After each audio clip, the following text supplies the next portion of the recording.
France Maghreb 2. Bonjour et bienvenue dans l'émission Parler bien-être et réussite. Merci de nous écouter sur France Maghreb 2. Nous sommes très heureux, comme d'habitude, de vous retrouver pour 2 heures de bonheur, d'échange et d'émotion. Bonjour Majed. Salut Inda, comment vas-tu? Ça va et toi? Bah, écoute, j'ai la patate, ça va. Ça se voit, toujours.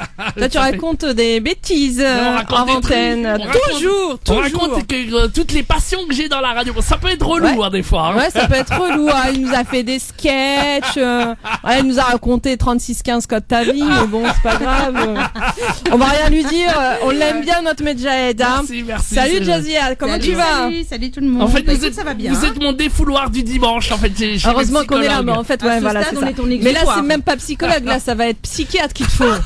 Parce que psychologue, je sais pas si ça va te suffire pour toi. D'accord. Il va te falloir des médicaments. On tentera le vétérinaire la prochaine fois. Alors aujourd'hui, au sommaire, nous recevrons monsieur Rimbert David de l'association TAWEF.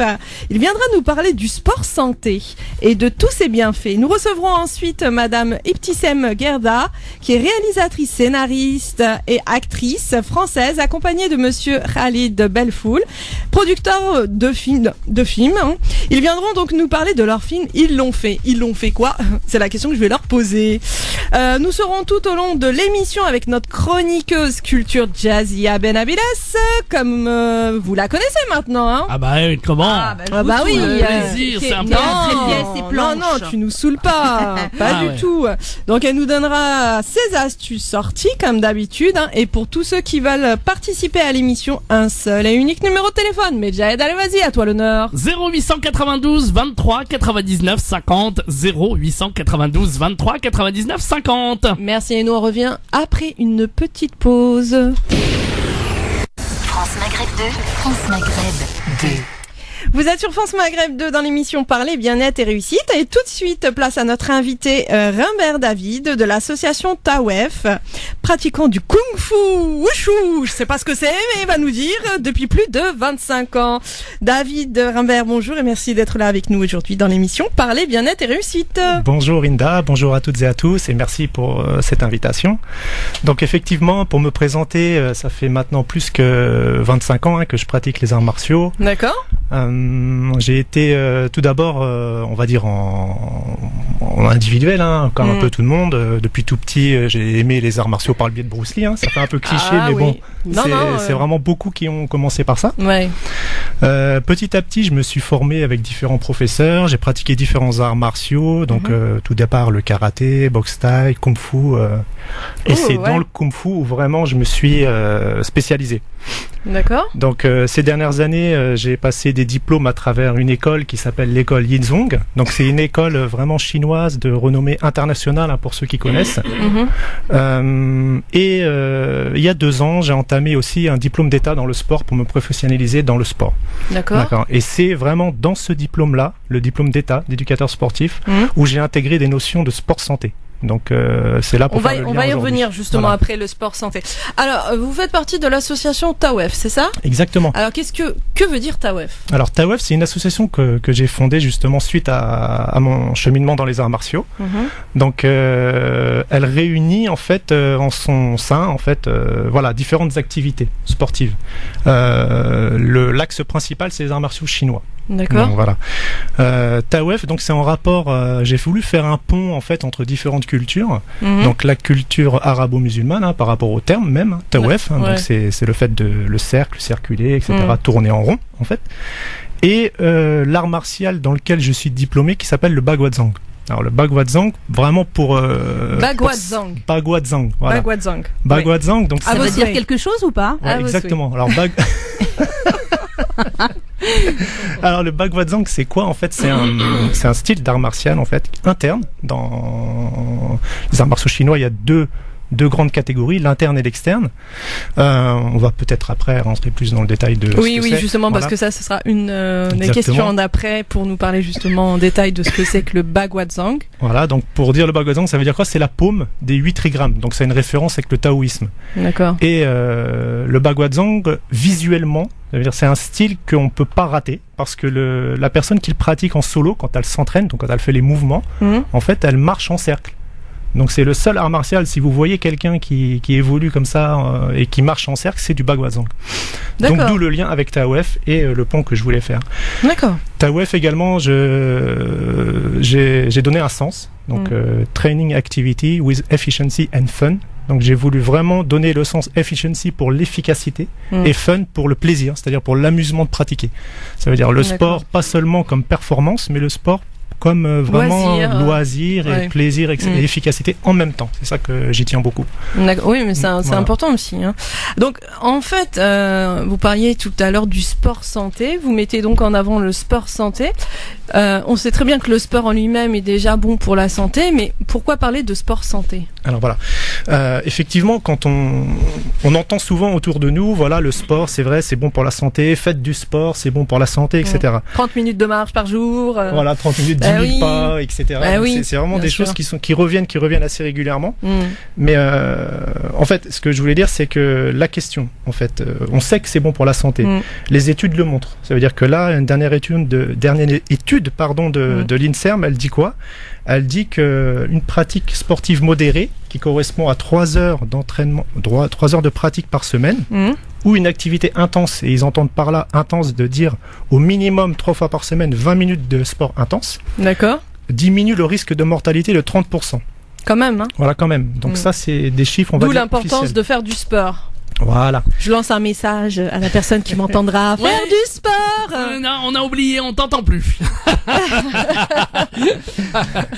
Et donc, à côté de ça, on sait aussi que le sport, d'une manière générale, apporte un bien-être émotionnel, un bien-être physique, une qualité de vie. Antidépresseur naturel. Tout à fait. Et la perception de soi, donc c'est-à-dire que d'une manière générale, ça donne un parfait équilibre.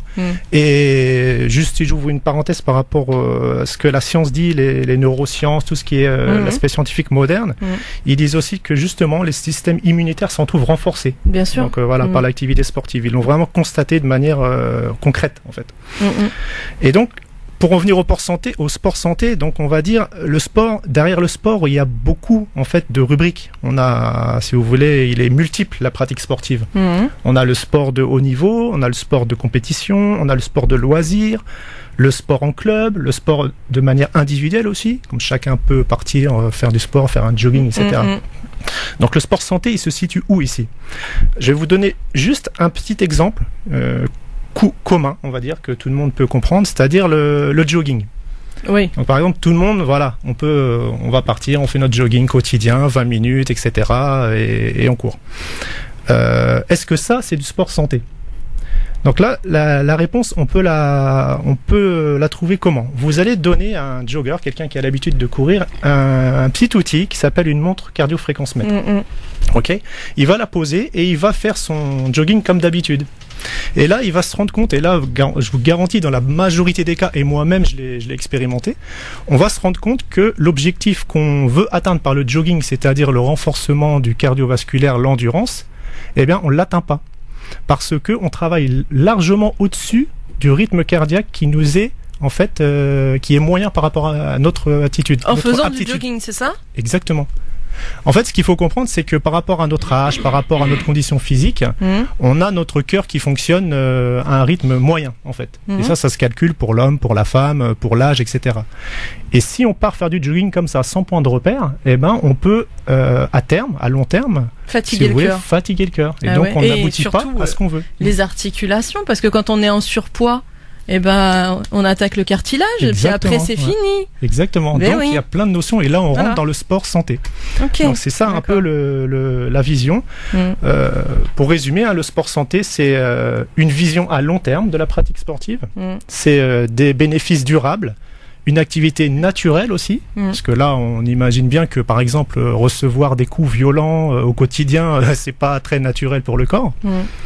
Et là, vous parlez de sport de combat. Sport de combat, par exemple, puisque évidemment, parce que les sports de combat. Oui, mais après, en fait, dans vos sports de combat, il y a quand même une certaine philosophie, il y a une certaine éthique. C'est tout un art. Oui. Donc c'est pas que donner des coups, là c'est vraiment apprendre justement à prendre conscience de son être, de son corps, tout en restant dans l'équilibre. Et c'est ça. C'est ça. Et, aussi, et être aussi dans le self-control. C'est-à-dire pouvoir faire en sorte de dompter ses propres violences, ses propres émotions négatives. Exactement. Donc il y a toute une notion de maîtrise. Quand même, là. Ça, c'est les arts martiaux, là. Inta. Attention, moi j'ai fait des arts martiaux, hein, mais dans la tête, hein. Psychologiquement, voilà. Attention, il y a la psychologue à côté. Donc voilà, t'as tout à fait bien dit. Donc c'est aussi, pour rajouter un autre élément, c'est la pratique aussi pour tout public. Ça veut dire de la petite enfance même à l'âge senior, quoi. D'accord. Oui, allez-y. Une dernière chose, je voulais dire que le revers du sport, donc voilà, pour rajouter un élément, c'est que l'activité physique régulière peut provoquer des lésions. Donc ça veut dire, on peut penser aux tendinites pour les tennisman, on peut penser aux ligaments croisés pour les footballeurs, et aussi par rapport à l'enfant, on parle aussi de surmenage articulaire. Donc voilà. Et aussi, d'une manière générale pour tout le monde, c'est l'addiction au sport. Donc voilà, donc le sport santé répond à tout ça. Ça veut dire, ça vient en fait un peu donner des éléments pour que ce sport qu'on pratique habituellement soit bénéfique à long terme.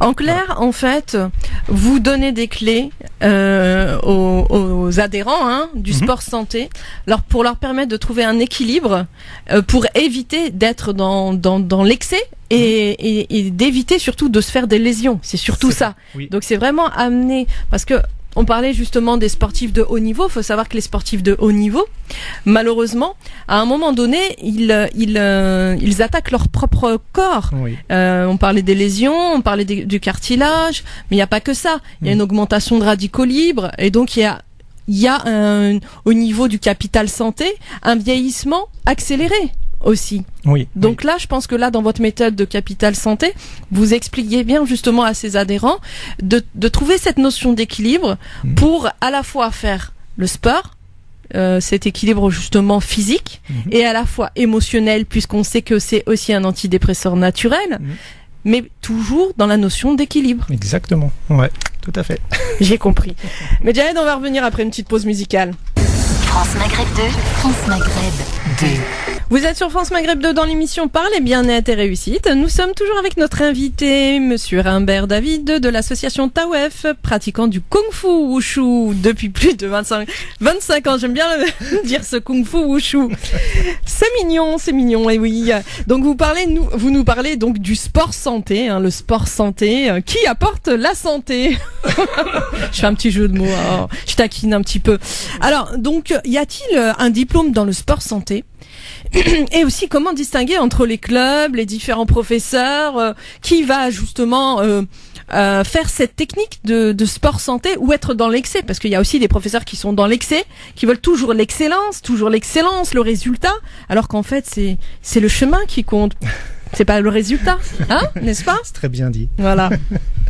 Oui, donc effectivement, quand on est à la recherche d'un club ou d'une activité sportive, ou voilà, donc la première des choses qui va nous permettre de distinguer, c'est le diplôme du professeur. D'accord. En fait, parce qu'il y a déjà, on va dire, il y a des associations, il y a des qui ont pignon sur rue, d'autres qui le sont moins, et il y a des professeurs qui sont diplômés et d'autres pas. Donc voilà. Donc la première chose, c'est vérifier si le professeur est diplômé. D'accord. S'il a un diplôme d'État dans le sport, parce que c'est un gage en fait de sécurité dans ce domaine-là. Et s'il est diplômé, donc de voir par quel en fait biais il a eu ce diplôme. D'accord. Vous avez différentes fédérations qui sont en partenariat avec l'État pour délivrer ces diplômes. J'en cite une qui est celle par laquelle j'ai obtenu le mien, c'est la Fédération française Sport pour tous. D'accord. En fait, c'est une fédération qui est spécialisée justement dans le sport santé, sport bien-être. D'accord. Voilà. Ok. Donc vous avez en fait dans le diplôme, enfin dans les formations qu'on suit, vous avez beaucoup de modules qui sont en rapport avec le sport santé. D'accord. Et vous avez aussi une formation continue qui permet d'avoir d'autres diplômes, enfin d'autres modules, de valider des modules supplémentaires. D'accord. Pour approfondir en fait les domaines de la santé. Donc ça c'est une première chose. Donc en clair, le diplôme. David, vous avez des modules sur l'anatomie, vous avez des modules sur la physiologie, sur la psychologie. Voilà, vous avez des troncs communs. Donc ça, tout ce que vous venez de dire, ça y est. Ouais. Mais après vous avez des formations spécifiques. Par exemple, il y a une formation, la dernière, là, c'était sur l'aspect de la colonne vertébrale principalement. D'accord. Donc développer des activités autour de la colonne vertébrale, ça veut dire pour son maintien, etc. La structure de l'être humain. Exactement. Ouais. Donc c'est des points précis après parfois. D'accord. Voilà pour ça. Vous avez aussi le club en lui-même. Est-ce qu'il est affilié à une fédération ou non? Donc vous avez différentes fédérations en France. Sachez que la fédération, est-ce qu'elle est axée compétition ou pas? Donc ça déjà c'est un premier élément. Si vous êtes dans une fédération qui est axée compétition, donc il faut savoir que évidemment elle va vous pousser. Oui, bien sûr, forcément. Et vous avez aussi l'association sportive lambda qui n'est affiliée à aucune fédération, etc. Donc là, pour savoir un peu où on est, il faut regarder les statuts. Donc lire les statuts de la fédération et voir ses objectifs. Ok, donc c'est vraiment ça, le diplôme du prof, le public aussi du club et sa spécialisation. D'accord, voilà. Ok. Donc là, c'est ça un peu pose les questions un peu sur les diplômes et les différentes fédérations. Alors, je voulais aussi rajouter quelque chose, il y a des labels qui sont faits en partenariat avec l'État aussi, notamment un label qui s'appelle la Charte Santé Bien-être. Donc c'est des clubs qui sont labellisés, qui doivent répondre à certains critères en fait dans le domaine de leur activité et qui sont labellisés autour de cette charte en fait. D'accord. Et là ça veut dire quoi? Ça veut dire qu'ils sont reconnus par les professionnels de la santé comme les médecins et qui peuvent orienter leurs patients vers de tels clubs en fonction de leur pathologie par exemple. Voilà, donc ça c'est un élément de plus par rapport à ça. C'est intéressant quand même d'avoir une charte santé bien-être, ça c'est sûr que c'est intéressant. Alors sur votre site, vous parlez de tests de conditions physiques, bilan de forme. De quoi s'agit-il? Alors voilà, ça c'est aussi c'est comme que je viens de vous dire là par rapport au module complémentaire qu'on peut passer en tant qu'éducateur sportif. Là ce sont des tests qui servent à mesurer la condition physique de chaque personne qui viennent vous voir pour adhérer à votre club ou pas, c'est ça? Donc ça peut se faire dans plusieurs environnements. Ça peut être dans des clubs, ça peut être à l'occasion de journées de sensibilisation au sport, ça peut être dans des journées de découverte, événementielles. Là dernièrement, je l'ai fait à l'occasion de l'ouverture d'un magasin Decathlon. Donc, voilà, par exemple. D'accord. Ça peut être fait dans les clubs en début et en fin d'année pour mesurer la progression des gens. D'accord. Voilà. Donc ça a plein d'utilités. Ça veut dire que pour l'adhérent, lui, il voit sa performance, il voit l'évolution de sa pratique au cours de l'année, en début et en fin d'année. L'éducateur sportif, lui, il a un bilan, on va dire, général de son groupe et ça lui permet d'axer son travail tout au long de l'année par rapport aux points faibles de son groupe, voilà, par exemple. Et voilà, donc c'est des tests. Juste pour les poser un peu, pour les détailler, c'est un programme scientifique. Ça a été développé en partenariat entre l'État et les universités de médecine pour l'aspect scientifique. D'accord. Et ça a été appliqué sur le terrain par des grandes fédérations pour les concrétiser en fait. Donc ça aboutit à 5 tests qui sont réalisables très rapidement, 20 minutes, ça peut se faire dans des espaces très restreints, on n'a pas besoin d'aller sur un stade ou d'avoir des grands espaces. Et ils mesurent des points clés de la condition physique. Donc on va vous mesurer la force, la souplesse des épaules, la souplesse des jambes, l'équilibre, l'endurance. Voilà, donc ça c'est des points clés de la condition physique. D'accord. Pourquoi, par exemple, je donne un exemple, pourquoi la souplesse des épaules? Donc pareil, puisqu'on est dans le cadre du sport santé et la vision à long terme. Ça veut dire que pourquoi la souplesse des épaules est importante? Parce que on part du principe que plus on vieillit, moins, si vous voulez, la mobilité est aisée. Et du coup, les épaules, c'est très important parce qu'on peut avoir beaucoup de mal à juste faire des gestes simples du quotidien, comme se laver le dos, enfiler sa veste, chercher quelque chose dans une armoire, enfin voilà. Donc c'est des éléments clés de la condition physique qui sont mis en avant. D'accord. Par qui ça s'est fait? Donc par des éducateurs sportifs. Et notamment, moi je les mets en œuvre aussi dans mon association, par le biais de mon association, et je les propose aussi au groupe ou toute personne qui désire le faire. Voilà, donc c'est aussi un point de départ pour débuter une activité physique. Ouais, voilà, et pour puis les gens qui veulent reprendre le sport. C'est surtout un bon repère de savoir si telle ou telle personne peut le faire.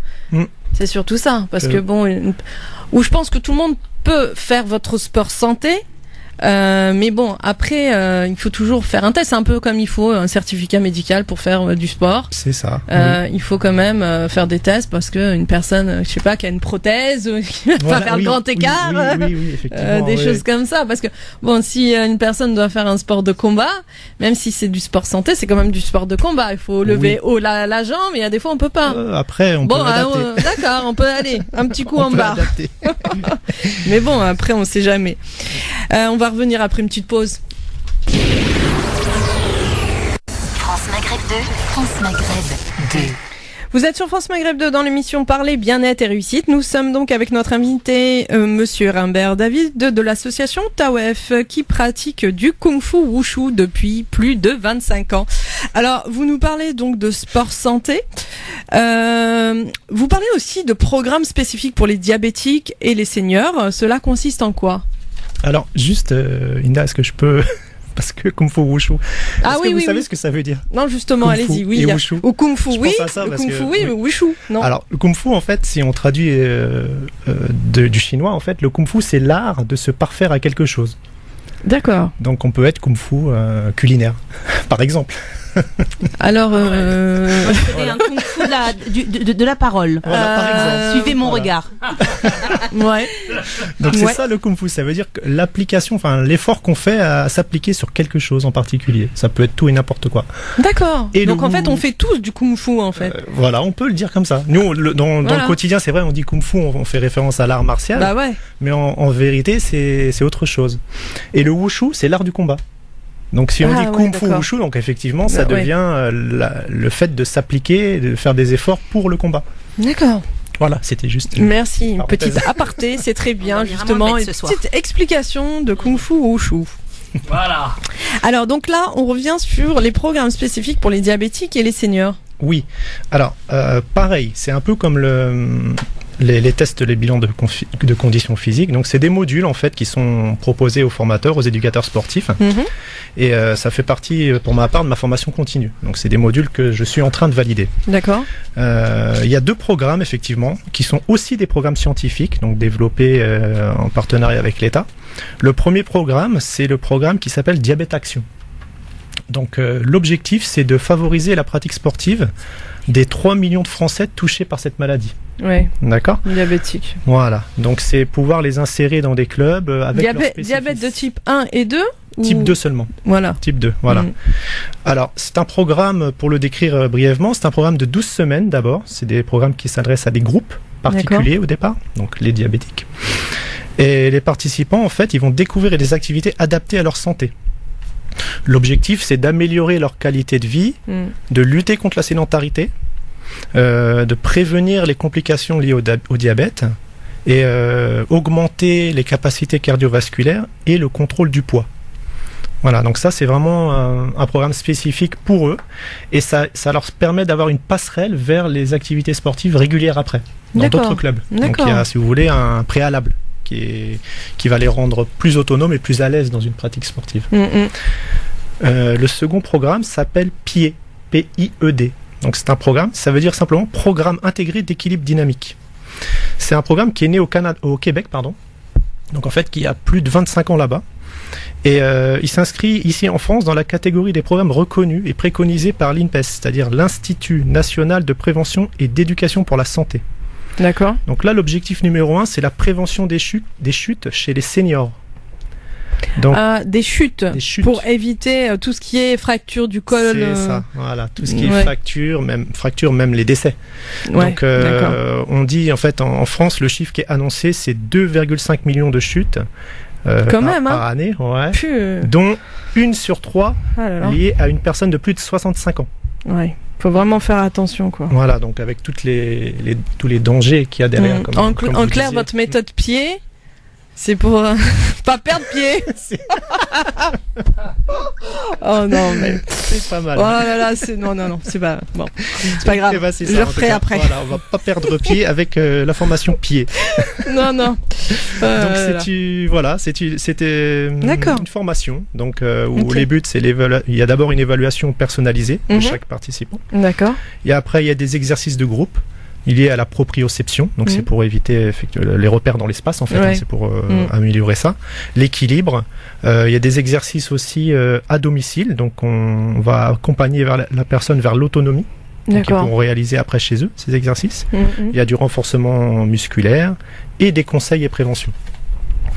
Ça se constitue en 12 séances d'1h30. Donc c'est vraiment un programme complet D'accord. pour le programme pied 1. D'accord. Ça serait intéressant aussi pour les personnes qui souffrent justement Alzheimer et Parkinson. Ça aussi, c'est pareil, leur donner des repères dans l'espace, leur permettre justement de connaître leur corps aussi, hein, ça c'est important. Ouais, l'aspect proprioception. Donc je pense que ce serait aussi c'est prégnant, ouais, c'est vrai. à prendre en compte et peut-être le proposer, faire des programmes pour ces personnes-là, parce qu'il y a il y aura de plus en plus malheureusement de personnes qui seront dans ces maladies dégénératives comme Alzheimer, Parkinson, parce que il y a tellement de facteurs qui font que on va vers ces maladies-là, puisqu'on vieillit de plus en plus, donc on meurt on va dire de plus en plus tard, et malheureusement il y a une recrudescence de ces maladies-là. Tout à fait. Donc je pense que là aussi ça peut être une bonne alternative. Tout à fait dans ce cadre. Oui. Comme on utilise beaucoup la musicothérapie aussi, hein, dans ce genre de pathologie, ben maintenant il faut utiliser le kung fu wushu pour eux. Ça serait intéressant aussi. Alors donc votre association propose du outdoor training avec l'accent. Oui, Quel est le concept? Oui, alors ça c'est quelque chose qui m'est très personnel, parce que j'ai l'habitude en fait depuis tout petit la pratique sportive en extérieur. J'ai commencé par là, et là je m'entraîne également en salle pour d'autres raisons, mais la pratique en extérieur pour moi elle est primordiale. Je pense que tout à chacun, on sent qu'en extérieur on est mieux quand on pratique du sport, aller en forêt, etc., le lien avec la nature et tout ça. Donc ça, pour moi, je sens que c'est inné un peu chez tout le monde, on peut le comprendre, mais il y a aussi des études qui le montrent. Je suis tombé sur une étude dernièrement. Elle disait qu'une séance en extérieur au moins une fois par semaine augmente de 50% le bien-être mental, tout en diminuant le stress et les problèmes de sommeil. Donc ça, j'ai trouvé ça très intéressant, donc ça conforte un peu cette idée de pratique sportive en extérieur.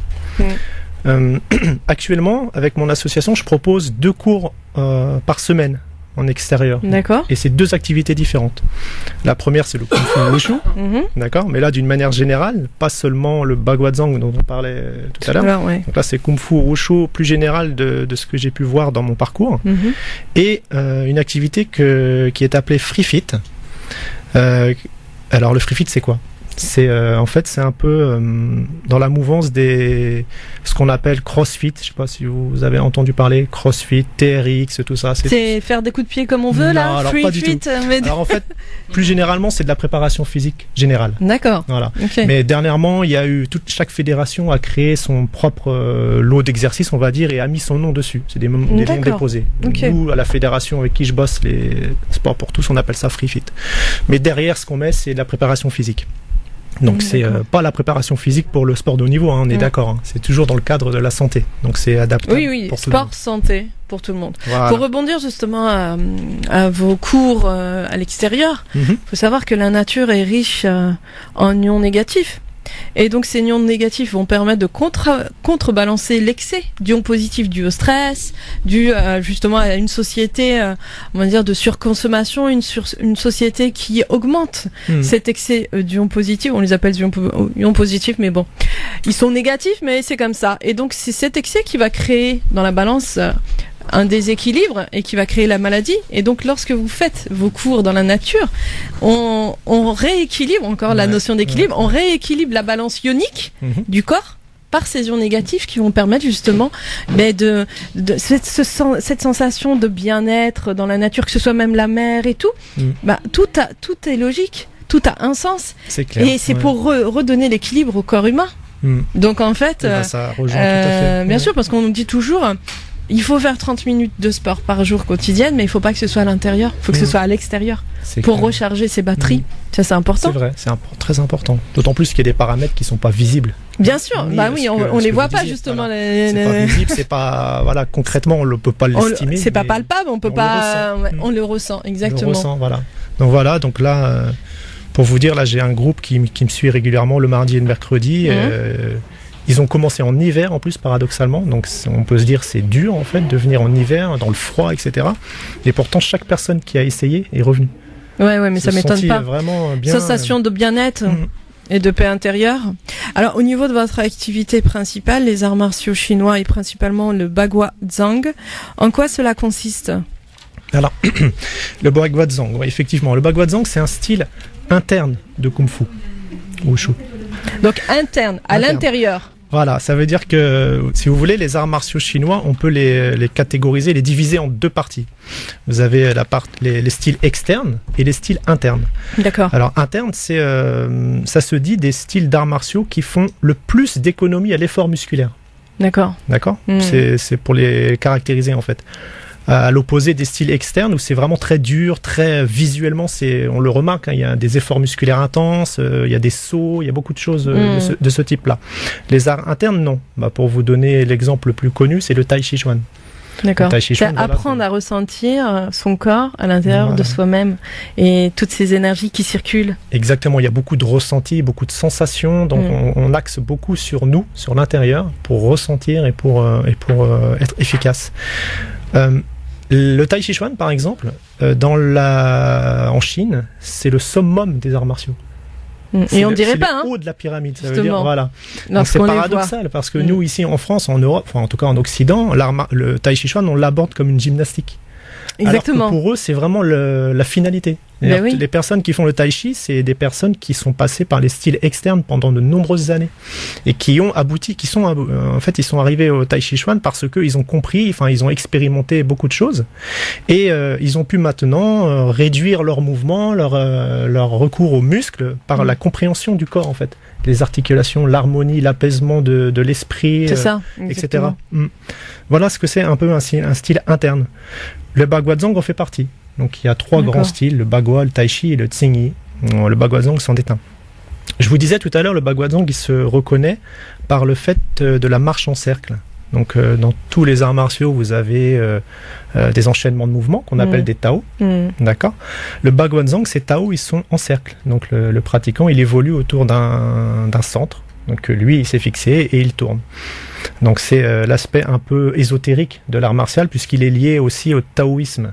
Voilà, quand on dit Bagua, c'est vraiment les éléments qu'il y a dans le livre des mutations qu'on appelle dans le taoïsme, d'accord, qui dit que tout dans l'univers, tout dans la création est en éternel mouvement. Bien sûr. Donc le pratiquant de Bagua, il est comme ça. Il ne s'arrête pas. Donc, quand vous voyez sa pratique, c'est tout le temps, il tourne dans tous les sens. Mais tout est rotation en fait. Même l'ADN est en rotation, les électrons sont en rotation. En fait, tout est rotation. Voilà, la Terre, la Lune, etc. L'univers, tout tourne. Et rien n'est fiché, tout se transforme par le pouvoir de la rotation. Exactement. Voilà.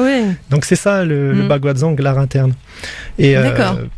Donc là, Et je pense que là, excusez-moi David, là c'est vraiment très important de pouvoir mettre l'accent dessus parce que ce Baguazhang qui va permettre à la personne justement cette pratique intérieure, c'est une pratique méditative mais à la fois de haut niveau parce qu'on apprend justement à contrôler cette énergie parce que c'est une énergie très puissante pour l'amener à se recentrer sur soi. Et en fait, s'auto-guérir, parce que nous avons en nous un pouvoir d'auto-guérison énorme. Oui, c'est vrai, c'est un autre domaine, c'est vrai, mais qui est tout à fait en adéquation. Oui, exactement. Donc, c'est vrai. Pour moi, en fait, cet art interne, donc au-delà, effectivement, il y a l'aspect aussi santé, méditation, mais il est en parfaite adéquation avec ces deux domaines, c'est-à-dire la santé et l'efficacité.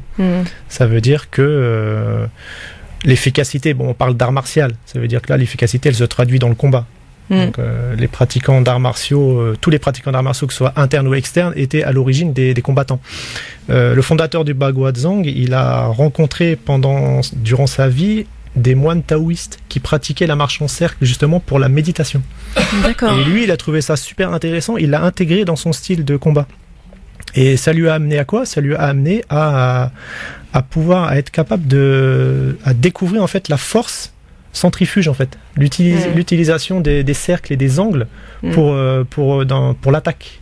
C'est ça. Et voilà. Et donc du coup, il a rejeté l'opposition des forces. Dans un combat entre deux forces qui s'opposent, il a plutôt été dans le sens un peu comme l'aïkido, je ne sais pas si vous connaissez, un peu dans le sens on va aller dans les angles de l'adversaire pour le prendre dans ses angles les plus faibles et le rendre moins fort, non pas par la force mais par les angles qu'on prend.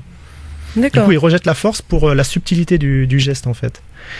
Et je disais en adéquation aussi avec la santé, puisque l'aspect philosophique, et je crois qu'on sait tous que les grands maîtres d'arts martiaux chinois étaient tous par ailleurs médecins. Donc c'était toujours lié. Donc c'est ça un peu l'idée du Baguazhang, voilà. Donc Dans mes cours, c'est ça. Dans mes cours, j'alterne vraiment entre une pratique théorique, donc forcément traditionnelle, les mouvements, etc.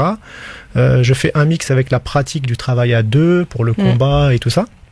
Et la relaxation, la méditation pour la santé et tout ce qui va avec. Moi, je dirais, pour finir, le Bagwadzang vous apprend à être dans le djihad nafs. Ah, c'est vraiment, vous me l'ôtez de la bouche. Et voilà. Mais oui, parce que en fait, le Bagwadzang, c'est le combat, c'est l'art de combattre tout en combattant nos propres émotions négatives. Moi, je vous dis, moi, je suis inspirée là. Il y a les bonnes vibrations là, je les sens. Et voilà. Vous voyez ce que je veux dire? Et en fait, tout le monde devrait faire du Bagwadzang. Alors, où trouver le Bagwadzang, monsieur David? Dites-nous tout. Votre site? Mon site, c'est www.tawef.fr. D'accord. Sinon, le numéro... Alors, www.tawef.fr. Et le numéro de téléphone? Alors, 07 83 19 69 52. Alors, je vais redire. 07 83 19 69 52. C'est ça. www.tawef.fr. C'est ça? C'est ça. Merci beaucoup en tout cas David de nous avoir fait découvrir l'univers du Kung Fu Wushu, du Bagwadzang, qui est, moi je pense, au jour d'aujourd'hui où nous sommes beaucoup dans une société de dualité, une société où il y a énormément d'émotions négatives, d'énergie négative. Il est important, si on veut changer ce monde, de faire notre propre Bagwadzang. Voilà. Et au plaisir d'avoir des retours et puis de pouvoir partager d'autres expériences, des anecdotes, parce que ça c'est important justement de pouvoir donner des clés aux gens pour leur permettre justement de faire leur propre combat avec leurs propres énergies négatives. Merci David, au plaisir. France Maghreb 2, France Maghreb 2. Sur 99.5 FM, sur 99.5 FM à Paris et toute sa région. Vous êtes sur France Maghreb 2 dans l'émission Parler Bien-être Réussite. Nous avons du monde, Jazia. Ah là là, il y a du beau monde, Nos autres invités sont là, ils se préparent, mais en attendant qu'ils se préparent, nous avons Madame Chergui. Bonjour Madame Chergui. Oui, bonjour. Oui, bonjour. Donc, Madame Chergui du Salon Oriental du Mariage, qui va se passer à Paris Dites-nous. Les 11 et 12 février pour la 9e édition. D'accord. Voilà. Donc, parlez-nous un petit peu. Il y aura plusieurs prestataires, les robes de mariée, des DJ, un peu de tout, les traiteurs. Voilà, effectivement, on organise depuis 9 ans cette nouvelle édition du mariage oriental. Je suis effectivement la fondatrice du Grand Salon du mariage oriental, ayant effectivement pour volonté de réunir l'ensemble des professionnels effectivement passionnés et en même temps experts pour pouvoir accompagner effectivement le mariage arabo-musulman tel qu'on le pratique dans une certaine qualité et en même temps effectivement l'idée de réunir les meilleurs pour pouvoir accompagner nos différents clients vers le chemin du bonheur. Voilà un peu l'esprit du salon du mariage oriental. Alors, Madame Chergui, généralement, chaque année, il y a combien de visiteurs environ Alors, je le faisais effectivement historiquement à la Villette, donc j'ai déplacé cette édition-là en février. On est sur à peu près 20 000 visiteurs. Donc pourquoi février? Puisqu'avec l'arrivée du Ramadan, aujourd'hui la saison est décalée. Donc pour le coup, on est à 2 jours de la Saint-Valentin et l'idée c'est que les gens viennent effectivement présenter un peu leurs différents besoins auprès des professionnels et on se tiendra au Dock de Paris, pas très loin de la plaine Saint-Denis. D'accord, au Dock de Paris. D'accord, donc le 11 et le 12 février, c'est ça? C'est bien ça. C'est bien ça. D'accord. Josiah, tu voulais poser une question peut-être, Madame Chergui? Oui, moi ce que j'aurais souhaité savoir, alors il était prévu que vous le fassiez, ou alors ça s'est déjà peut-être fait à la Villette. Pour quelle raison vous avez changé d'adresse? Alors j'ai changé l'adresse puisqu'aujourd'hui on a besoin effectivement d'une capacité plus importante en termes de parking, d'accord, et que l'auditorium aujourd'hui étant implanté à la Villette, il a fallu effectivement prendre une décision autre. Et en même temps les lieux qui se présentent à nous aujourd'hui, on est effectivement dans un cadre relativement d'envergure et l'idée aujourd'hui, la proximité est importante et quand on jouit effectivement de 3000 places de parking, c'est pas négligeable, qui permet effectivement à nos visiteurs d'y accéder aisément et en toute sécurité, en l'occurrence. C'est sûr. Et quelles sont généralement les plus grandes demandes des visiteurs ? Alors, à titre indicatif, aujourd'hui, il faut retenir une chose, 60% des musées mariage, c'est la partie traiteur, donc elle n'est pas ce que j'appelle à prendre à la légère. Donc ça, c'est une des premières motivations de visite au salon. La salle de réception, puisqu'elle conditionne la date, et également toute la partie robe, puisque l'idée, c'est de rencontrer les créateurs, les GAFA, avoir une idée réelle de ce qui est proposé. Et à titre d'information, cette année, on a décidé effectivement de créer un élément qui va permettre justement de fédérer également la communauté, puisque je disais que 60% des musées mariage est représenté par la partie métier de bouche, donc c'est pas négligeable. Donc dans la pléthore de traiteurs aujourd'hui, on a besoin d'être sécurisé, donc bien entendu sur la partie traçabilité du halal, il va y avoir des gens qui sont du métier. Donc il y a une vraie sélection qui est faite en la matière pour accompagner en toute sécurité les professionnels et surtout effectivement nos clients. Et on a décidé de lancer également un trophée couscous, puisque c'est le plat de la fête par excellence.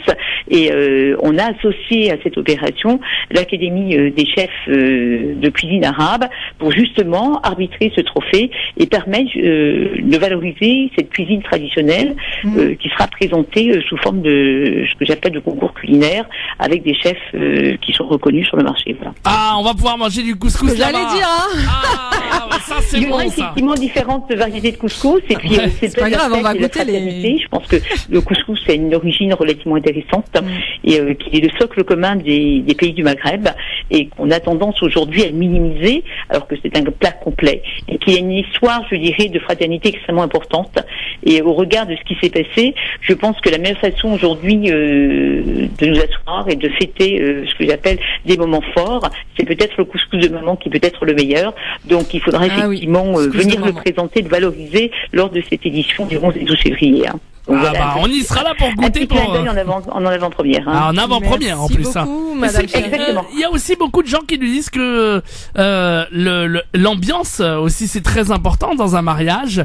Est-ce qu'on nous conseille des choses intéressantes en matière d'ambiance, en matière de décor, peut-être de salon, de décor, c'est important ça aussi pour les mariés? Je dirais qu'il n'y a pas un poste à minimiser. Je pense que quand on décide effectivement de se marier, tous les postes sont importants. Alors effectivement, vous venez de parler d'ambiance, mais écoutez, quand on va dans un mariage, effectivement, l'idée c'est d'amuser effectivement tout le monde, de bien s'amuser. Alors ceux qui veulent effectivement transformer la soirée en discothèque, je pense que les DJ sont relativement importants. Il y a également la partie folklorique, parce qu'il faut pas oublier qu'on a effectivement c'est par rapport à ça, ouais, justement, des éléments folkloriques relativement intéressants et qui permettent justement de créer une ambiance aussi bien entre l'ancienne génération et la nouvelle. Et puis elle fait partie aussi de ce patrimoine. Donc soit le Darka Marakhia, Kargabo, on a effectivement jusqu'au Touareg, les sons Touareg, donc une volonté de présenter un panorama assez complet en termes de musicalité. Vous venez de parler de décoration. Alors effectivement, aujourd'hui, on ne lésine pas sur la décoration. L'idée, c'est d'avoir un mariage qui ressemble plus à sa personnalité, donc de pouvoir confier justement son cahier des charges à quelqu'un qui est effectivement du métier.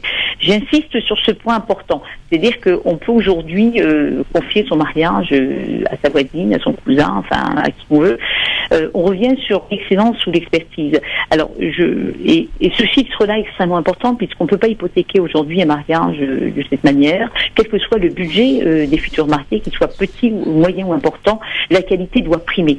Et je pense on n'insistera jamais assez en disant la qualité doit être au rendez-vous, puisque aujourd'hui gâcher un mariage c'est relativement grave et qu'on doit avoir, je dirais comme arbitrage, l'expertise et effectivement le professionnalisme Et ça, c'est impératif. C'est-à-dire qu'on peut être passionné, mais passion, c'est important.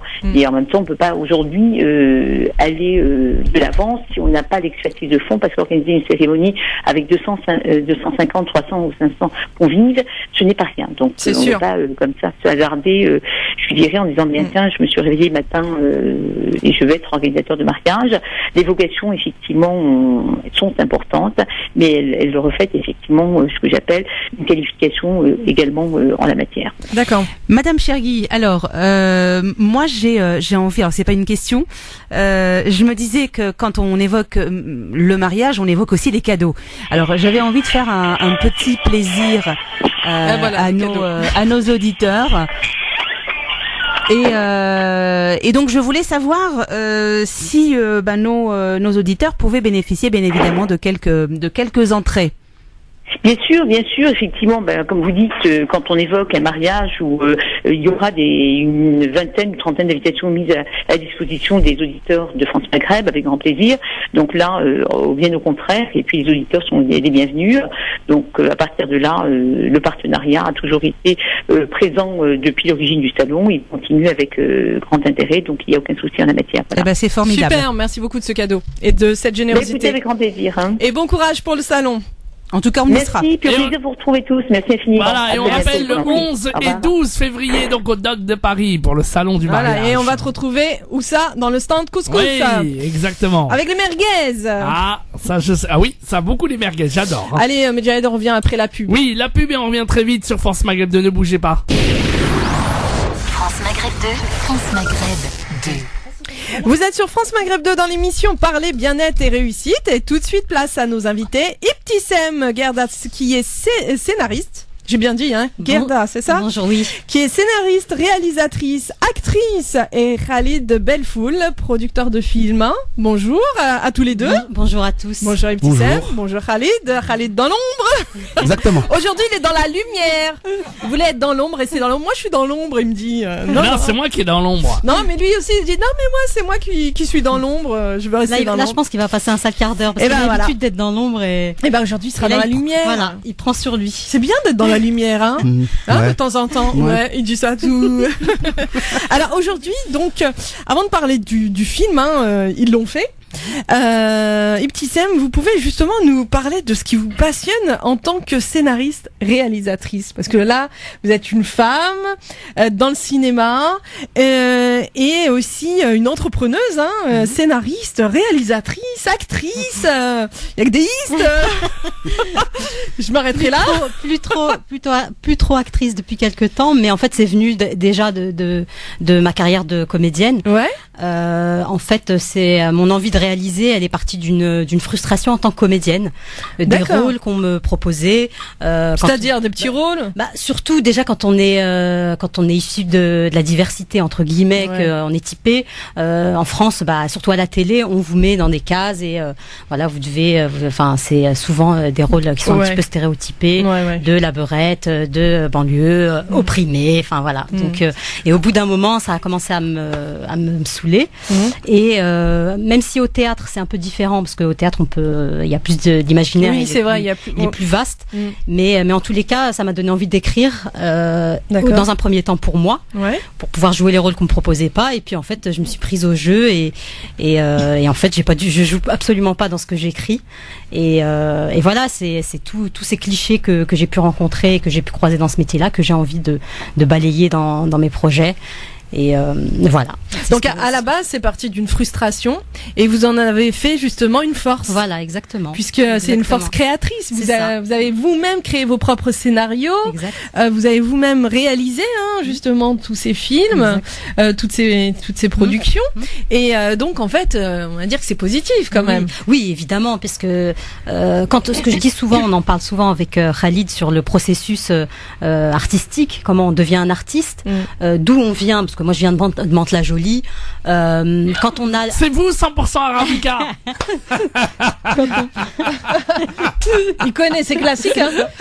Classique. C'est elle. Quand on vient d'où on vient, souvent on part avec un capital culturel et social qui est à construire en fait. Et moi, ce que je dis souvent, c'est que moi, la première chose que je voyais, c'était le métier d'acteur. Je connaissais pas tous les autres métiers autour. Je savais pas qu'il y avait chef-op, chef opérateur, son, tout ça. Je voyais que acteur. Donc c'est ce que je voulais faire. Et j'ai suivi ce chemin-là. Et petit à petit, j'ai découvert qu'il y avait d'autres choses, qu'il y avait d'autres manières aussi de créer et de raconter une histoire. Et voilà. Et c'est comme ça que la réalisation et l'écriture se sont imposées à moi. Et que c'est devenu même presque, ça a pris le pas sur le passion. jeu. Ouais, c'est une passion. Oui. Ibtissem, quels sont vos plus grands atouts? Je dirais que en tant que scénariste, c'est d'être. En fait, je suis une voleuse d'idées entre guillemets, d'histoires. C'est-à-dire que j'observe. J'aime bien observer. J'aime bien regarder et voilà, ça m'inspire énormément. Rassurez-nous, c'est pas du plagiat que vous faites. Hein, vous volez pas les idées. Non, la vie. Justement, c'est vrai que le terme voleuse est mal interprété. J'allais rebondir dessus. Mais c'est bien, Jazia. Non, j'allais rebondir. Je pense plutôt que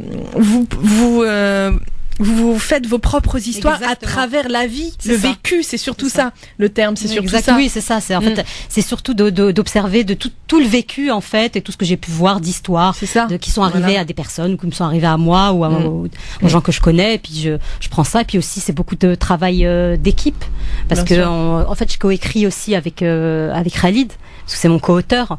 En plus d'être producteur, il est auteur aussi. Donc, il a beaucoup d'atouts lui aussi, Khalid.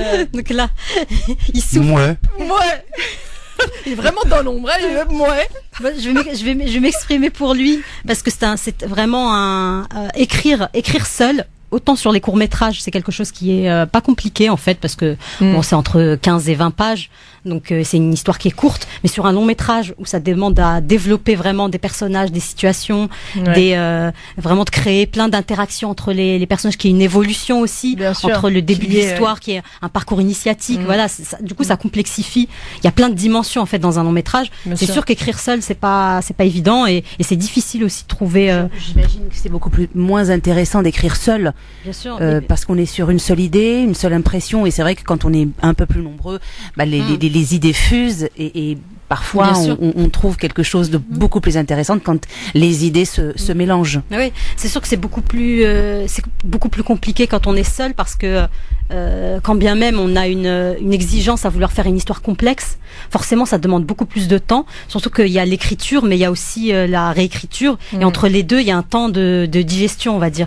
On peut pas écrire d'un trait, donc il faut laisser un peu reposer et puis revenir dessus, l'inspiration. C'est l'inspiration, bien sûr. Et donc sûr. du coup c'est là où en fait le travail d'équipe et aussi trouver un co-auteur avec qui on peut pas écrire des avec affinités. Tout le monde. Des affinités. On peut pas écrire avec tout le monde. Donc nous on a beaucoup de chance de pouvoir écrire ensemble. Ça doit être, à mon avis, quand on nous voit travailler ensemble, parfois ça doit être comique parce que parfois ça hurle. On n'est pas d'accord. Justement, Khalid, il est comment? Moi, je serais curieuse de savoir, il est comment dans le boulot? Il va nous dire, on va le laisser parler, Khalid. Ah si. Allez, alors vous êtes comment dans le boulot? C'est pas à moi que la question a été posée, c'est Ibtissem. Non mais c'est pas grave, comment vous percevez? Comment est-ce que je me perçois dans le boulot? Ouais. Dans l'écriture. Je suis tyrannique. Tyrannique? Ouais. Non, sérieusement? C'est vrai. On dirait pas? Je promets. Tyrannique? Ouais. Et comme on est tous les deux tyranniques mais pas au même endroit, pas sur les mêmes choses, du coup ça donne En fait je dirais pas le mot tyrannique quand même, c'est violent comme mot tyrannique. Parce que je le suis. Perfectionniste. Non, parce que je le suis. Non. Tyrannique, je suis perfectionniste, ouais, et puis Mais Ibtissem, comment vous faites pour le supporter? C'est parce que je suis aussi. Ah ouais, d'accord, alors qu'ils se ressemblent, ça sent. Exactement, c'est exactement ça. Comme de là, vous êtes trouvés. Deux tyranniques ensemble, mon Dieu. Ouh. Ah oui, les séances d'écriture sont musclées. C'est assez violent quand même. Musclé, mais après quand on est d'accord et que en fait dès qu'on est on sent qu'on est sur la bonne direction, qu'on tient le bon fil. Après c'est que du bonheur. Hein. Puis il y a aussi beaucoup de rigolade et voilà, c'est des grands moments de. En fait, le mot tyrannique, c'est quoi exactement? Tyrannique, quand même. Ou c'est l'inspiration qui est tyrannique, ou le fait avant de trouver l'inspiration? Non, je dirais que c'est plutôt moi. Votre caractère? Mon caractère, c'est moi. Ouais. Je l'assume pleinement. Ouais. C'est vrai. C'est pour ça que vous préférez vivre en retrait, un peu dans l'ombre, pour cacher cette phase obscure de votre personnage. Waouh, Ouais. waouh. Ouais. C'est ça. Je sais pas. Ouais. Franchement, je sais pas trop si c'est ça. Non, mais de toute façon, la production après, lorsque vous faites, elle est superbe. C'est ça, c'est ça. En fait, c'est le résultat qui compte. Mais, Voilà. En fait, pour moi, en fait, il y a une telle exigence que. c'est ce que je disais. Vous êtes qu'à la fin, perfectionniste. Oui, on peut être perfectionniste. On peut être les deux en même temps. Oui, c'est ça. Perfectionniste et Tu sais, tyrannique. quand on est là à réfléchir, on met quoi, et puis qu'on n'est pas d'accord sur, je sais pas, une phrase, un mot, Une virgule. Une virgule. Oui, Parfois, ça peut être extrêmement catastrophique, quoi. Ah, j'imagine. Alors justement, moi j'ai une question à vous deux. là là. Qui a raison quand C'est vous moi, n'êtes pas évidemment. d'accord? C'est elle, évidemment. Ah ouais. Ça c'est Je le reconnais. ça c'est la femme autoritaire dominatrice. C'est la femme tout court. C'est la- La femme tout court, ouais. Non, Ouais, c'est tu as pas la raison, femme Jazia. C'est plutôt la femme tout court, autoritaire. Mon Dieu. Enfin, je vais pas dire ça à Qu'est-ce qu'il faut l'antenne, pas quoi. entendre? Heureusement que les femmes sont là, hein, parce que les hommes sinon, hein. Non, disons qu'en fait, moi, je vais être plutôt la rabat-joie. C'est-à-dire que je vais être dans l'équipe. Je veux dire, Ah ouais, c'est c'est ce que dans j'allais dire. l'écriture. Ah, mon Dieu. Merci, Jazia! En fait, c'est la rabat-joie, c'est-à-dire quand on est satisfait, on a fini. Je suis toujours celle qui met un pavé dans la mare en disant ouais, mais ça, je suis pas trop convaincue. Il y a un truc qui me gêne et tout. Donc et là après, ça remet en question les. Et là c'est reparti. Ah, là, c'est reparti. Ah, c'est reparti Là, pour un tour. Je te promets, ouais, c'est reparti. Ouais. Un tour? Non. Oh là là. 2 tours. C'est reparti pour, 10 000 tours. pour la remise 10 en 000 question tours, la globale remise du en projet. question globale du truc, tu vois, je sors, 3 heures après, je reviens, c'est... Mais en fait, tous les deux, vous êtes pas scénariste, réalisatrice et puis vous producteur. Vous êtes comique. C'est ça? Non, mais en fait, c'est ça. Vous êtes comique. Bah, à notre insu, oui. Ouais. Bah, si vous mettez une petite caméra pour nous nous filmer pendant qu'on écrit, à mon avis, ça va se marrer. Hein. Alors, si je peux me permettre, moi je veux bien parce que j'aimerais bien travailler sur un film, hein, une histoire de vous deux. Je pense que je vais pouvoir trouver quelque chose à faire. Sur la... Ah, ben Voilà, justement. sur les planches. Justement, c'est vrai, hein. Ça, c'est une bonne histoire. Sur les planches? C'est une bonne histoire. À Sur créer les planches votre... Sur scène? Ouais, sur scène. Ouais. Du théâtre? Oui, du théâtre. Justement. Pourquoi pas? Ouais, pourquoi pas? Voilà. Mais je te laisse faire, Jazia. Elle l'a fait. Non, justement, là, on va parler. On va parler après. Justement, après une petite pause. France Maghreb 2, France Maghreb 2. Sur 94 FM. Sur 94 FM. À Clermont-Ferrand et toute sa région. Vous êtes sur France Maghreb 2 dans l'émission Parler bien-être et réussite. On en parle du bien-être avec 2 personnes tyranniques. Jazia, qu'est-ce que tu m'as fait? Qui tu m'as emmené sur le plateau, franchement? Ah, mais Jay, t'as vu? Ah bah moi ça me plaît, moi j'aime bien. Bah parce que toi aussi t'es tyrannique de toute Ah, moi je façon. On suis dirait pas avec ton rire là, tu vois, les Pas auditeurs tyrannie. ils t'écoutent, Ouais. mais en fait t'es tyrannique. Mais pas du tout, je suis pas tyrannique. Ah, Ah oui, à là travers le jeu du si pas bien peut-être. Ah ouais, peut-être. Alors donc nous sommes avec nos invités, Ibtissem Kerda qui est scénariste, réalisatrice, actrice et Khalid Belfoul, producteur de films. Alors vous êtes venus aujourd'hui nous parler d'un film. Ils l'ont fait. Mais ils l'ont fait quoi en fait? Allez, Khalid. Alors, je vais Allez. laisser Khalid en parler. Alors, ils l'ont fait. Enfin, Ils l'ont fait. Mais qui l'a fait? Ils l'ont fait, c'est nous. Nous, un groupe d'amis, ils l'ont fait, on est 4 sur, à la base, sur ce projet de long métrage. Il y a Saïd Baïj, Rachid Akiaou, Majid Edeken et moi-même. D'accord. Voilà, puis c'est parti d'une petite idée qu'on a eue en fait. On voulait faire un film. On voulait faire un film, on voulait faire un long métrage. Et à la base, Rachid Akiaou, bien évidemment, avait déjà réalisé un premier long métrage. Je sais plus, c'était mon défi à l'époque. C'était il y a quelques années, c'était mon défi. On s'est dit pourquoi pas faire une suite de ce film. D'accord. Ah, voilà, au début, c'était ça. L'idée, c'était de faire une suite de ce film. Et ensuite, on s'est posé, on s'est dit non. Voilà, c'est toujours les mêmes trucs. Voilà, on est cantonné à des rôles, tu braques ou tu voles ou c'est des dealers ou tous ces trucs là. Et voilà. Qu'est-ce qui se passe? Non, rien. Continue. Ouais, je continue. Et Oui, allez-y. ouais, j'y vais. D'accord, pardon, désolé. Et puis on était en train de boire un café tous ensemble. il s'arrêtait pas de parler de politique dans ce café au quartier à Mantes-la-Jolie, au VF. D'accord, de politique. De politique. Encore les politiques Encore, c'était politique, et politique, et politique. Ah, et puis on a eu un d'accord. déclic, à ce moment-là. On s'est regardés tous ensemble, et on s'est dit, mais attends, on tient le truc, quoi. Nous, on fait un film sur la politique. Et donc à la place, ça devait s'appeler Ils l'ont fait quoi? C'est ça Et on l'a appelé Ils Enfin, l'ont fait. Ils l'ont fait. Ils l'ont fait, C'était voilà. ça le titre original? C'est le titre original, oui. Il n'y avait Ils l'ont pas un fait. titre avant? Non, il n'y avait pas de titre avant. Donc voilà. Et l'histoire de... Qu'est-ce qui se passe? Je vois que vous rigolez tous, Donc là. l'histoire, en fait, c'est l'histoire de politiciens, c'est ça? C'est l'histoire d'un jeune du quartier radié qui se fait radier plutôt du Pôle emploi. D'accord. Ouais, tout simplement. Pourquoi? Bah tout simplement parce qu'il Pas réinscrit. c'est exactement ça. Il a loupé son il rendez-vous? s'est pas réinscrit, il galère un peu. Ouais. C'est pas un peu, il galère complètement. Et puis un jour, il va manger avec, on va dire un ancien, on appelle ça comme ça au quartier, on dit des anciens du quartier, ils discutent, ils mangent ensemble. Et puis il est en train de lui parler d'un peu tout, de sa ville, qu'il aime sa ville et autres. Il lui dit, mais si t'aimes autant ta ville, mec, pourquoi tu te présentes pas aux élections municipales de ta ville? D'accord, ouais. Voilà. Pourquoi Voilà. pas? C'est une idée lancée. Et il lui lance en fait, il lui lance l'idée. Donc lui, il est là, ce fameux jeune, Khalifa Camara, et il se dit attends, n'importe quoi. En fait, c'est simple. Qu'est-ce qu'il me raconte celui-là? Sélection municipale, pour qui il me prend? Mais c'est pas possible. C'est des trucs vraiment, tu vois, c'est intouchable, quoi. C'est inaccessible. Et au final, il finit par le faire. Se Voilà. présenter? Il finit par le faire. Ouais. Il finit par se présenter. D'accord. D'où ils l'ont fait. D'où ils l'ont fait. D'accord, ok, donc c'est ça, c'est le jeune qui se présente aux élections. Et donc au début ça paraît un peu aberrant, mais il le fait quand même, il va Voilà. jusqu'au bout. Il va jusqu'au bout. C'est ça? Exactement. Et la suite on sait pas encore. Hein.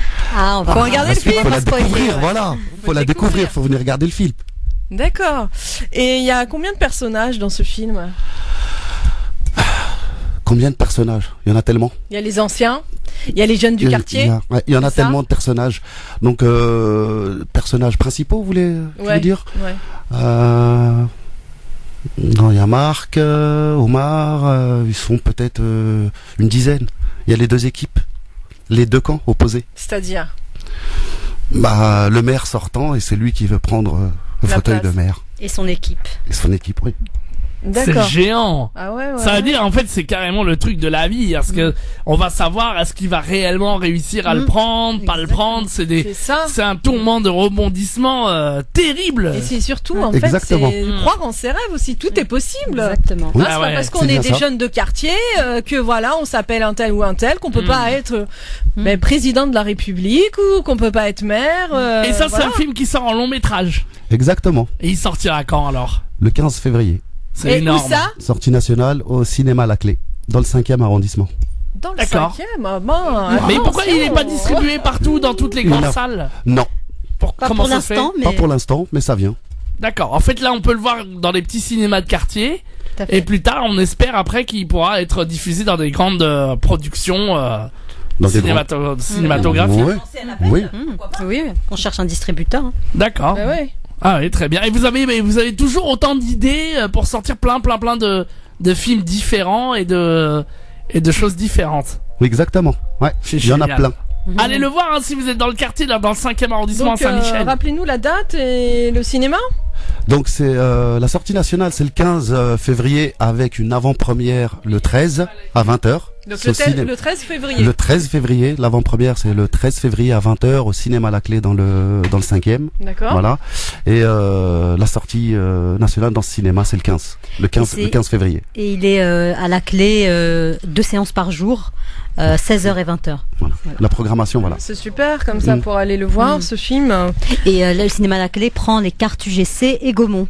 Ah bah Ah, ça bah c'est voilà. génial. Bah voilà. Il Ça, faut le c'est- préciser. Non, mais Oui. c'est bien. J'ai oublié de justement. le préciser, fallait que je le précise, oui. Ah bah oui, Khalid C'est génial, Al-Hafiz, mais, qu'est-ce que vous faites C'est pas possible. On espère vraiment que vous allez grandir et avoir plein de films distribués dans les grands cinémas Merci. en tout cas. Mais Merci. moi, j'aimerais savoir quels sont les messages que vous voulez faire passer à travers vos films. Il y a beaucoup de messages. C'est-à-dire que ce qu'on cherche, c'est à casser les a priori, et les préjugés et les clichés. Déjà, ça, c'est notre objectif numéro 1. Après, plus les sujets sont divers sur lesquels on peut se pencher. Il y a la femme, il y a aussi l'image des hommes des banlieues qui est beaucoup plus sombre que celle des femmes. C'est plus simple pour une nana, même s'il y a des clichés aussi par rapport aux femmes. Donc différents. Il y a différents sujets sur lesquels on tient à casser les préjugés. Mais quand on va quand on fait un film comme le vôtre au cinéma, dans un petit cinéma, et qu'il est distribué, d'abord, est-ce que vous êtes fiers déjà d'être sélectionné dans ces petits cinémas, et on espère qu'après vous allez plus loin, et d'autre part, est-ce que ça vous rapporte quelque chose quelque part? Bien sûr, c'est une immense fierté déjà d'être programmé. C'est une reconnaissance, c'est d'être programmé comme ça. Faut savoir que en fait, l'aventure de ce film, elle part de rien à la base. Elle part de rien. Ce film, on l'a fait avec nos propres moyens. Parce que tout simplement aujourd'hui, quand vous allez démarcher, on va dire les infrastructures un peu liées au 7e art, si vous avez pas fait au minimum, bien évidemment, faut montrer patte blanche, quoi. Faut avoir fait au minimum 2 courts-métrages subventionnés par le CNC pour pouvoir prétendre après à une aide quelconque. En fait, le CNC, c'est le Centre national de la cinématographie. Puis je vais pas parler des autres. Donc on nous a refoulés de partout. On nous a dit tout simplement non, c'est pas possible, on vous connaît pas, vous avez jamais rien fait, on vous connaît pas. C'est un peu faut connaître les gens, c'est un peu du piston aussi ou pas du tout? Du piston, oui, il doit y en avoir comme partout, très certainement. Il y a du réseau, après du piston, du réseau. Nous, en fait, on n'avait pas forcément ce piston et ce réseau à la base, mais on avait des idées, et la motivation. Et pour répondre à ta question tout à l'heure aussi, je dirais quand on veut, sur les messages, c'est quand on veut, on peut. On est parti avec rien. On est parti, quand je le dis avec rien, c'est vraiment avec rien. On a fait ce film, je crois, ce long métrage avec 35 000 euros, si je me souviens bien, 35 000, enfin on avoisine peut-être, enfin on s'en fout un peu, c'est entre 35 et 40 000 euros. Et aujourd'hui, on a obtenu, 2 ans après, on a obtenu notre agrément et le visa d'exploitation. Ça, c'est génial. super, Public du film. Ça, et plus donc le film sera regardé, plus j'imagine la récompense sera encore plus grandiose. Exactement, c'est ça. Ouais. Alors dites-nous aussi, donc là vous avez fait ce film, ils l'ont fait. C'est super. Donc on espère que beaucoup d'auditeurs iront le voir parce que là il y a un énorme message justement à la fois pour la jeunesse. Là encore c'est important de le signaler pour la jeunesse que quand on veut, on peut. Il faut arrêter de se faire des barrières, de se mettre des barrières parce que beaucoup de jeunes malheureusement se mettent des barrières parce que nous sommes dans une société qui casse beaucoup. Donc il est important malgré tout de croire en soi. Oui, Khalid.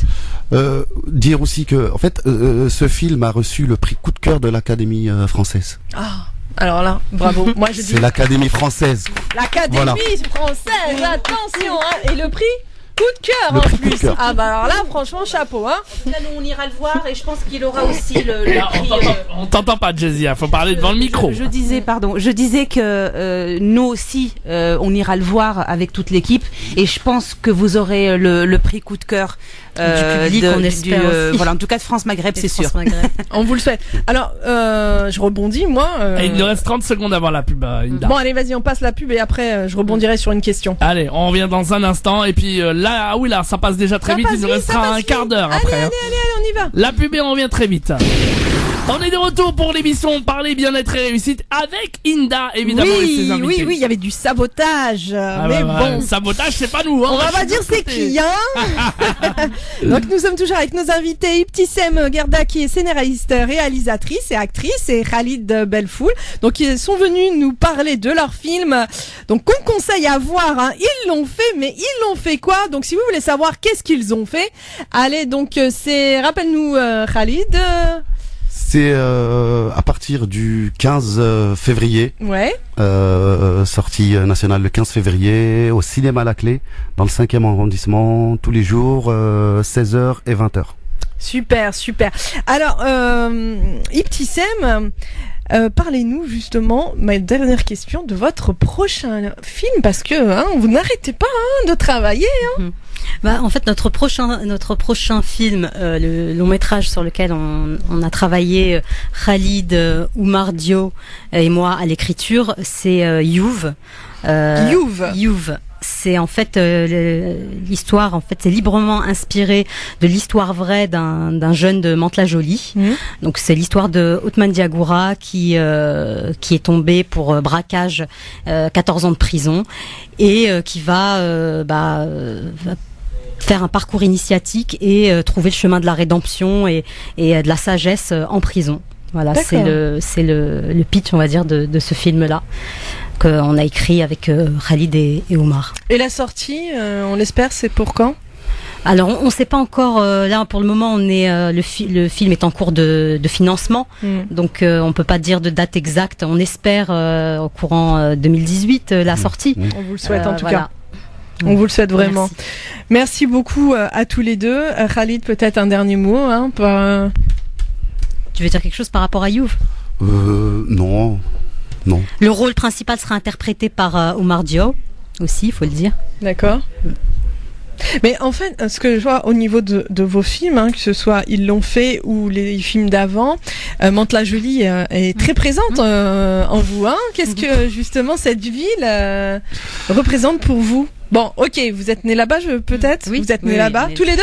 Oui. Voilà, vous avez grandi là-bas, vous êtes nés là-bas, les familles là-bas, exactement. tout le monde là-bas, les amis là-bas, et donc en fait, vous avez fait de votre quartier un cinéma.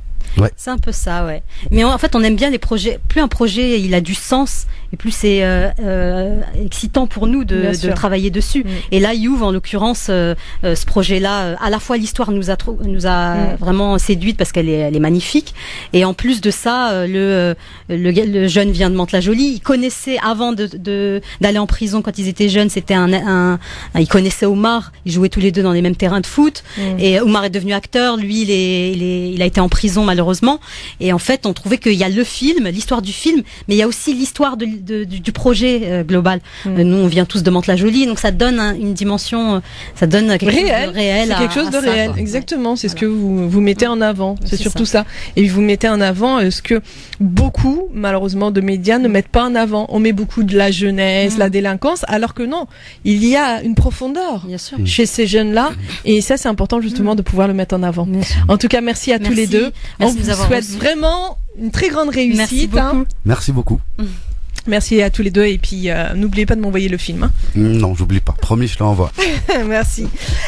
Jazia, alors tu nous emmènes où aujourd'hui Alors moi je vais pas aller très loin, on va aller à l'Apollo Théâtre, et je crois que c'est un très bel enchaînement avec nos deux artistes, parce qu'à l'Apollo Théâtre, il se joue une pièce drôlissime. Drôlissime parce qu'elle est remplie d'humour, remplie de quotidien. Je pense que toutes les mamans vont se sentir concernées. Moi, en tout cas, je me suis sentie concernée. Interprétée avec beaucoup d'humour et beaucoup de générosité par Oumar Diaw, qui avait joué dans une autre pièce, Amour sur place ou à emporter, et c'était au théâtre du Gymnase. Tu me diras, Khalid, puisque c'est Khalid qui produit la pièce. Khalid qui est dans l'ombre, il est beaucoup dans la lumière. Voilà, il est beaucoup dans la lumière. En tout cas, il crée beaucoup de lumière. Même s'il n'est pas dans la lumière, il crée beaucoup de lumière. Voilà. Donc, je voulais quand même le féliciter. Au-delà de sa gentillesse, il a beaucoup de créativité. Et donc, bravo à lui. Et la pièce est également mise en scène par Noum Diawara. Alors, Noum Diawara, pour ceux qui ont la mémoire courte, c'est Qu'est-ce qu'on a fait au bon Dieu. Donc, c'est le beau-fils de Clavier. C'est son dernier beau-fils, dernière recrue, j'ai envie de dire. Et puis interprété également donc la pièce, on revient à la pièce, avec donc interprété par Lola Zidi. Voilà. Et donc la pièce s'appelle 9 mois de bonheur, enfin presque. Donc une comédie complètement hilarante qui aborde un sujet bien particulier puisqu'on parle de 9 mois de bonheur, enfin presque. Qu'est-ce que t'en passes, mais Jahed, quand on parle de 9 mois, tu penses à quoi? Quand le bébé est enceinte. Et voilà, le bébé enceinte. Non, c'est pas le bébé qui est enceinte, voilà, mais Jahed. La maman, La maman. Ouais, un peu enceinte, mais bon. Voilà, on dira donc, pas plus. Une comédie complètement hilarante, donc, qui aborde un sujet que toutes les mamans connaissent, les joies de la grossesse. Voilà, donc le pitch en 2 secondes, donc c'est un couple qui file le parfait amour. Ils sont jeunes, ils sont amoureux et ils attendent leur premier enfant. Donc voilà, toutes les joies et pas forcément. Donc ça c'est à l'Apollo Théâtre, donc du jeudi au samedi. Ça aussi je veux des places. 21h30. Voilà. Oui, et j'espère qu'on aura des places. On gratte beaucoup des places. Ouais, on gratte les places. Allez, on enchaîne. Allez, on enchaîne vite. Alors, très rapidement, ce soir, donc à la Médina, dans le 3e arrondissement, je vous propose une scène ouverte. Donc plusieurs spectacles avec plusieurs artistes qui vont nous proposer en fait une multitude de sujets sur les planches, et notamment Yannick, donc un super artiste, un comédien, qui partagera donc avec les personnes qui vont venir le voir, donc avec les spectateurs, un sujet qui me semble, en tout cas à moi, et puis je pense que je suis pas non plus la seule, un sujet très important et autobiographique, son handicap, donc évoqué avec beaucoup d'humour. Donc c'est à la Médina, 72 rue Quincampoix, et ça s'appelle Qui suis-je, et c'est à 20h30 ce soir. Voilà. J'enchaîne également avec Bernard Mabille. Alors Bernard Mabille, c'est j'adore ce monsieur, au Théâtre Antoine. Donc le spectacle qui navigue entre one man show et stand-up sur l'actualité. Tout y passe. Les politiques, le showbiz, les people, les religions. Donc Bernard Mabille, comme à l'accoutumée, vous le connaissez, est corrosif, sans concession, avec beaucoup de subtilité et de finesse. Il est intelligent à l'extrême, ce monsieur. Et moi, j'adhère à 100% avec 0% langue de bois. Merci à toi, Bernard. Donc un seul fournisseur, l'actualité et le quotidien donc de Bernard Mabille. C'est donc ça s'appelle Bernard Mabille de la tête aux pieds. C'est au Théâtre Antoine tous les lundis, et c'est à 20h, et à voir absolument, en tout cas à y aller absolument. Super. Génial. Merci beaucoup pour ta chronique. Ça a été rapide. Allez, voilà. Ouais, mais c'est comme ça. Speedy Gonzalez, Exactement. Je suis la flèche. Eh oui. Et on va devoir conclure, malheureusement. Moi, j'en profite pour remercier tous nos invités, David Rimbert, Ibtissem Gerda, Khalid Belfoul, notre chroniqueuse Jazia Benabiles, on n'oublie pas, sans oublier, et Jahed à la technique aussi. Bravo à tout le monde, on n'oublie pas. Merci. Bravo. Et nos fidèles auditeurs aussi, on les applaudit, parce qu'ils sont toujours là. Et en tout cas, j'espère que cette émission vous aura plu, et Allah yahdina. France Maghreb 2, France Maghreb 2.